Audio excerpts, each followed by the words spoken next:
A torcida, o Mengão começou a jornada fora de casa e logo no Morumbi, enfrentando o São Paulo. Vai ser aquele desafio de peso, jogando no campo adversário. Mas com a força da nossa nação, não tem pra ninguém. A primeira partida é sempre cheia de expectativa, mas sabemos que o Flamengo vai dar o seu melhor. Bora, Mengão, conquistar esses 3 pontos. Flamengo vai se aproximando. Talvez no momento que esse vídeo entrar no ar, já até concretizou a negociação. Porque a negociação do Paquetá, ela caminha a passos muito largos mesmo, de uma conclusão. E a gente tem algumas reações aqui de torcedores rivais sobre o impacto disso no futebol brasileiro. Eu quero trazer aqui para vocês. Mas antes, vamos só fazer uma síntese aqui do que está acontecendo, tá bom? É o seguinte, o West Ham, ele concordou com os valores apresentados pelo Flamengo, né? Os caras diminuíram a pedida, mas mesmo assim o Flamengo está colocando 41,25 milhões de euros. Essa informação é a que todo mundo já tem, todo mundo já sabe dessa informação. São mais de 255 milhões de reais sendo investidos e agora o Flamengo tenta flexibilizar também a forma de pagamento. De acordo aí, ó, com a apuração do Vene Casagrande, o West Ham também topou flexibilizar isso. Antes, o Flamengo estava querendo pagar em 36 meses. O West Ham queria 18. O Flamengo estava tentando reduzir para 24, pelo menos, conseguir aí uma proporção maior. Mas no final, ó, mais uma vitória do Flamengo na negociação com o West Ham. O time inglês aceitou receber em parcelas nos anos de 2026, 2027 e 2028. Então, o Flamengo vai pagar uma parte fixa, que vai ser ali um montante relativamente alto, ainda não tem esses valores em detalhes, e depois vai diluir o restante desses valores em 3 anos, 26, 27 e 28. Isso porque o Flamengo pretende a contratação de um centroavante. E eles não querem qualquer centroavante. Eles querem trazer um jogador de peso, um outro jogador de nome, que vai estar provavelmente na casa aí acima dos 30 milhões de euros. Então, além de trazer o Paquetá, por 41 milhões de euros, o Flamengo quer investir mais 30 milhões de euros para trazer um jogador de peso, um jogador de nome. Então é essencial a diluição dessa fatia pela compra do Paquetá para que o Flamengo consiga fazer ali a sua articulação financeira e tenha sucesso na sua operação e ainda vise aí mais reforços de peso para essa temporada já. Inclusive, o jogador ele é visto como um possível reforço para a final da Supercopa do Brasil, que a gente vai ter no domingo. No domingo tem final da Supercopa do Brasil, entre Corinthians e Flamengo, que vão disputar a Supercopa, e o Flamengo tenta acelerar para poder inscrever o jogador já para jogar, para atuar pelo Flamengo na final da Supercopa. E o pessoal aqui do meu timão, eles têm reagido muito a essa contratação do Flamengo. Vamos observar aqui, ó, o que eles falaram. Vamos lá. Sobre os 40 milhões de euros no normal Paquetá. Os caras chamaram ali o jogador de normal. Vamos ver o que eles falaram. Não quero entrar em discussão da qualidade do jogador, mas uma coisa fica claro com isso. E até os que estão com inveja ou se mordendo precisam entender. Essa compra é uma clara demonstração de força financeira dos caras. O Campeonato Brasileiro deixou de ser para times amadores e está cada vez mais perto do profissionalismo. E quem não se organizar vai ficar para trás. Até 2020, o Corinthians tinha 4 das 10 compras mais caras da história do futebol brasileiro, além de ser dono do pódio. Porém, de lá para cá, os rumos mudaram. Achei que ia demorar para quebrarem a linha dos 15 milhões de euros, porém passaram por cima disso. Depois pensei que ia demorar para algum clube brasileiro desembolsar mais de 20 milhões de euros. E não só um, mas 4 times do futebol brasileiro fizeram isso esse ano. Quebraram a barreira dos 30 e chegamos aos 40 milhões de euros em um único jogador. Então fica claro, ou o Corinthians toma jeito, ou seremos apenas coadjuvantes eternos, como vem acontecendo nos últimos 10 anos, beliscando um paulista aqui e uma final ali. Concluiu aqui o texto lá que está disponível no portal do meu timão. Então, Os torcedores do Corinthians parece que eles já estão caindo na realidade finalmente, né? Acho que muitos deles estão, de que o futebol brasileiro mudou. O futebol brasileiro, ele tá num nível agora que não é para brincadeira. É igual os caras falaram, né? Não é para amadores, não é para gestão dos anos 90 que sai fazendo dívida à torta e direita para tentar acompanhar o bonde. Ou você esteja saudável para acompanhar o bonde, ou você vai se endividar, vai virar uma bola de neve e vai passar por problemas ali de transfer ban, dívidas, páginas da economia, páginas policiais, páginas da justiça, etc e etc. E enquanto isso também, muitos torcedores do Palmeiras esperam contratações, esperam movimentação. Afinal, o Anderson Barros veio uma entrevista no final de semana dizendo que o Palmeiras está muito atento no mercado do futebol, na disponibilidade dos jogadores e que a torcida precisa ter paciência e ter calma, que as coisas estão dando certo. Eu não sei se vai vir contratação do Palmeiras, mas eu só sei que dinheiro no caixa tá entrando. Isso porque, o John assinou hoje o contrato com o Zenit, da Rússia. Os russos contrataram o John do Red Bull Bragantino por 147 milhões de reais, mano.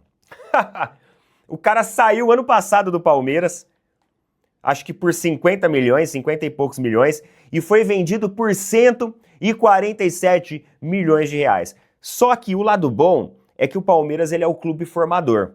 Então, pelo menos, nós vamos receber 20% desse montante, ou seja, por volta ali de 30 milhões de reais, porque o Palmeiras é a equipe formadora do John. Mas, se tivesse trabalhado melhor esse garoto, uma hora dessa, quem poderia estar fazendo essa venda é a gente. E além disso, tem mais uma notícia. As negociações envolvendo o Rafael Veiga até agora não surtiram efeito, não saíram da especulação. Estava vendo aqui uma matéria justamente sobre isso da Rádio Itatiaia e eles apuraram que até agora o América do México não colocou proposta. A gente sabe que o América do México era uma equipe interessada, inclusive a gente até linkou a coletiva do técnico do América do México com o interesse pelo Rafael Veiga, porém, a diretoria do Palmeiras garante que até agora não chegou nenhuma proposta na mesa. Se é verdade ou não, a gente não sabe, a gente só vai saber nos próximos dias. Pode ser que o Palmeiras está tocando essa negociação de forma silenciosa, porque a gente sabe que agora o Palmeiras tem essa mania de articular as coisas no silêncio para que não vire ali converseiro e falação. Às vezes eu acho que é pior. Às vezes eu acho que é aí que vira converseiro e falação. Talvez ali uma equipe de comunicação poderia esclarecer o torcedor de forma mais transparente e mais direta. Mas agora, meus amigos, é esse momento. Os corintianos com medo e com receio das movimentações do mercado. O Palmeiras frio, extremamente frio nas negociações. E não é frio num bom sentido, é no frio de que parece que não tem nada, tá gelado, só repercussão e só rumor. E o Flamengo vai fazendo aí movimentos e investindo rumo aí a jogadores que vão causar um grande impacto no futebol brasileiro, principalmente subindo a régua em sentidos financeiros. Não estranha, na verdade, os corintianos estarem com receio disso, porque eles sabem que agora quem não tiver bala para acompanhar, talvez vai ficar para trás. Então o Flamengo vai encontrar o São Paulo no Morumbis, talvez no momento de muita fragilidade. Pontos corridos tem disso. Talvez outros times não tenham tanta facilidade de chegar aqui no Morumbis e ganhar do São Paulo. Porque é sempre difícil, o São Paulo, no Morumbis é muito forte. Então tem isso também. Mas o plano é Arrascaeta em campo amanhã, mas pensando em estar na ponta dos cascos realmente na Supercopa. Bom, eu acho que o Corinthians está priorizando mais a Supercopa que o Flamengo, né? É um pouco diferente. Eu acho que o retorno do Flamengo é gradativo eu vejo, pelo menos no discurso do Felipe Luiz, mais atenção ao jogo do São Paulo que ao jogo do Corinthians, como o Danilo falou. E normalmente é assim, né? O campeão da Copa do Brasil é que tem aquele apetite para ganhar do melhor time do Brasil, né? E o Corinthians é o desafiante, no caso. Arruma-se comigo, combinando meu look com minhas legendinhas. Parece louco, mas... Então eu acho que vai jogar contra o São Paulo quem tiver em boas condições. E acho que o Flamengo é um dos poucos times que tem condição de fazer esse revezamento. Trazer o Jorginho e o Arrascaeta para o Morumbi já é um sinal de priorização do brasileiro. Então, eu acho que o Flamengo está com essa situação e daqui a pouco entra a Recopa para também atrapalhar, entre aspas, o Flamengo no Brasileirão, né? O Flamengo vai ter que lidar com essa situação durante a temporada toda. E acho que o Arrascaeta, especificamente, foi tudo tão bem feito com ele ano passado, né? Em termos, ele nunca rendeu tanto. O Arrascaeta também tem Copa do Mundo esse ano, né? Pelo Uruguai. E se ele conseguir fisicamente repetir a temporada do ano passado, será um grande feito, né? E o Flamengo cuidar dele nesse momento e também do Jorginho, acho que são os dois especiais do time. Se o Paquetá chegar, Tirone, ele não vai precisar do mesmo cuidado, porque o Paquetá é um cavalo. Ele consegue jogar todas as partidas. Ele é um cavalo, E tem 28 anos, tem uma saúde... Não é o Jorginho e o Arrascaeta, são tipo pedras preciosas, sabe? Uhum. E aí acho que essas pedras preciosas o Flamengo precisa cuidar bem. O resto dá para revezar. Agora, tem a questão do Paquetá. O Paquetá está chegando, o que está pegando agora é como pagar, a maneira como pagar. O fato é que a venda foi resolvida em 41,25 milhões de euros em até 30 meses. E o que falta definir é quando que vai pagar cada parcela. Eu vou repetir, 41,25 milhões de euros, que é uma soma, sei lá, inimaginável em qualquer outro tempo do futebol brasileiro, Danilo. É por isso que eu falo que quem fez, quem não fez, não vai fazer nunca mais, pode esquecer. O Flamengo vai ficar aí amassando todo mundo por muito tempo. E aí eu junto um outro assunto que tem a ver com a chegada do Paquetá. Os clubes ingleses registraram, 90% dos clubes ingleses registraram prejuízo nessa temporada, prejuízo. E tem um clube no Brasil que registra lucro de 2 bilhões, ou 1 bilhão e cacetada, que é a receita, sei lá, do Flamengo receita, e tudo mais. Não lucro, mas assim. Enfim. Uhum. Mas isso explica um pouco também por que o Flamengo vai lá e pega um jogador titular da Premier League de um time tradicional e fala assim, não, vem cá que eu quero, e traz. Sim. Eu fiquei só curioso, o Arnaldo falou sobre o cavalo Paquetá, né? Eu vim aqui olhar, olha, ele tem bons números de jogos, o Arnaldo, mas no Brasil ele ainda vai sofrer, porque a gente é diferente. No West Ham, a temporada que ele mais fez jogos foi 43 jogos. Aqui o Flamengo joga perto de 70. Então ainda assim é diferente, né? Então a última vez que ele jogou perto disso foi justamente no Flamengo, em 2018, quando ele jogou 56 jogos. Foi a última vez, em 2018, há quase 10 anos, 8 anos, que ele jogou 56. Então, eu sei que fisicamente ele é um cavalo, realmente ele tem um físico diferente, acho que até pelo volume de jogo, pela intensidade que ele entrega durante os 90 minutos, acho que o Arnaldo tem total razão em falar sobre como ele é cavalo, mas assim, aqui ele vai conhecer reconhecer, né? Voltar a enfrentar um outro nível, né? E da questão financeira que você estava falando, o Tirone, é realmente muito curioso, porque se a gente for pensar, há mais ou menos um ano, estava todo mundo estarrecido com a contratação de 25 milhões de euros do Vitor Roque, tirando o Vitor Roque do Barcelona. No começo desse ano, a gente já teve o Cruzeiro passando o carro nesse recorde, 35 milhões. E agora o Flamengo chega e fala, não, deixa isso aqui que esse recorde é meu. E vamos lembrar que isso é só o valor clube para clube, porque você tem ainda mais uns 20% de imposto, mais uns 10% de comissão. E o salário. Mas assim, o salário você ainda paga ali mês a mês, o imposto e a comissão você vai ter que, vamos ver como eles vão pagar, mas é 20% de imposto mais ou menos, mais uns... Aí a comissão pode variar, pode ser 5% ou 10%, então assim... A transação é que nem o Samuel Lino, né? Foi divulgado 26, 27, mas o valor total no final é 31, 32. O Paquetá, então assim, de novo, como vocês sabem, vocês que aqui estão aqui com a gente sempre, já sabem o que eu penso sobre dinheiro. Tem dinheiro? Pode gastar? Ótimo. Não está devendo? Paga. Flamengo fatura. Não precisa terminar o ano no azul. Só não pode afundar o clube em dívida. Mas tem que terminar um ano com um time o melhor possível dentro do seu orçamento. Então, acho que vai ser uma boa contratação. Acho o Paquetá caro. Tenho dúvidas se um jogador de 28 deveria valer tudo isso, mas tem dinheiro, contrata. Chegando o Paquetá e repetindo o que ele faz na Europa, vai fazer total diferença para o Flamengo. Uma excelente contratação dentro dessa adaptação da questão física que eu falei agora há pouco. E aí, você falou do Samuel Lino, que era a contratação anterior, a maior contratação da história do Flamengo, que eram 22 milhões de euros, agora sai do Paquetá de 45 milhões. No Flamengo, acredita-se que a chegada do Paquetá vai dar mais leveza para o Samuel Lino. Você acha que eles vão jogar juntos, Arnaldo?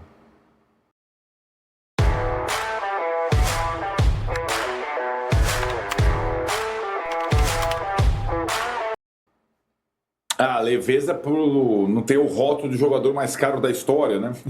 É. Eles podem jogar, aliás, eles devem jogar juntos, são jogadores complementares, né? A vantagem, além de tudo, do Paquetá, além de ser um cavalo, é a versatilidade dele, né? Ele pode jogar em qualquer função, né? Ele pode jogar terceiro homem de meio de campo, do lado do campo e tudo mais. E o Samuel Lino é um jogador de características diferentes e acho que sim, em termos de peso, responsabilidade, isso pode diluir. Agora, você sabe que eu estava lendo essa sua notícia sobre a questão da Premier League e dos clubes no prejuízo? Isso pode ter um impacto a médio prazo aqui e no futebol mundial, né? É verdade, porque a gente está vivendo talvez uma bolha que se estoure daqui a pouco. Por isso que o Danilo fala. Hoje o Flamengo tem 40 milhões de euros, o Palmeiras tem 30 milhões de euros. Talvez sejam contratações que daqui a um tempo não caibam nem no mercado europeu, dependendo da situação. A régua do valor é puxada sobretudo para a Premier League. E Real Madrid, Barcelona e PSG entram meio nessa... O resto dos mercados, por exemplo, não existe contratação de 40 milhões de euros no futebol italiano. É impossível. Nem no futebol alemão, o Bayern não pratica esse preço. Embora tenha condição para tal. Então, nós estamos vivendo... O Danilo tem total razão. Janeiro do ano passado, chegamos na marca dos 25 milhões de euros. Esse ano, 40 e tantos milhões de euros. Talvez essa ajeitada no mercado futebolístico ela vá ocorrer. A gente tem coisas que, por enquanto, o dinheiro aqui no Brasil, no futebol brasileiro, está transbordando. E alguns clubes bem organizados estão aproveitando. Mas a gente não sabe até quando vai durar. O que a gente sabe? Esportivamente, esse cara aí vai fazer muito bem ao time do Flamengo, né? E eu vejo hoje os programas de debate na Inglaterra debatendo como um clube brasileiro consegue contratar um jogador titular da Premier League pagando essa soma. Mas eu acho que, acima de tudo, a contratação do Paquetá é uma boa contratação esportivamente falando. Eu acho um jogador que vai ajudar muito o Flamengo. E todas essas ausências que a gente está falando... o Arrascaeta não pode jogar, o Paquetá pode jogar no lugar dele, se for o caso. O Jorginho não pode jogar. De repente, dependendo da formação, o Paquetá pode jogar no lugar dele. O Carrascal não joga hoje. O Paquetá pode... Então, o Paquetá ajuda demais. E para a temporada toda desafiadora do Flamengo, ainda mais chegando agora, né? Ele pode contribuir muito. Embora tenha aí, acho que também já a iminência de participar da Copa do Mundo no grupo do Ancelotti no meio do ano, como vários jogadores do Flamengo, por sinal.